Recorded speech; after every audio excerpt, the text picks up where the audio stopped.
I think one of the main challenges that technology brings to the world order today is the compartmentalization and segmenting of society into these smaller bubbles. This is especially common on the internet as a whole, where we're only exposed to ideas or industries or people who are very similar to us, right?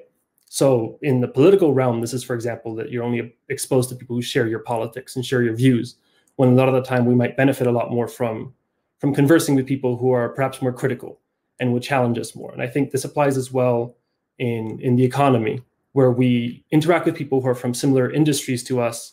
and people to whom we might instinctively look. When a lot of the time innovation, I think, comes from looking to industries and areas where people might not actually think in the same way, but in turn could provide some much needed perspective. So I think one of the main challenges that we face as a society is breaking those bubbles up and being able to interact again with a wider range of people, as well as across industries. And so at Alter 5, actually, one of the big sort of disconnects we were trying to address was connecting sort of renewable energy promoters and developers with sources of capital that they might not necessarily have looked towards initially, right? Sources of capital that they might not have looked towards instinctively, but which are fundamentally incredibly beneficial to these renewable energy projects. And I think this is more also reflective of the issues we face as a society as a whole, where it's a question of looking to people and ideas that we might not necessarily disagree with, but which could ultimately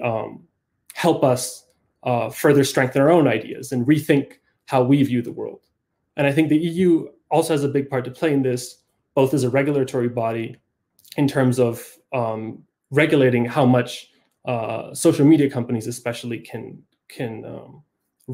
use our data to cater or curate content specifically to us and sort of create these bubbles. But I think also the EU can help create spaces where we can have these conversations, right? Host these conversations between people who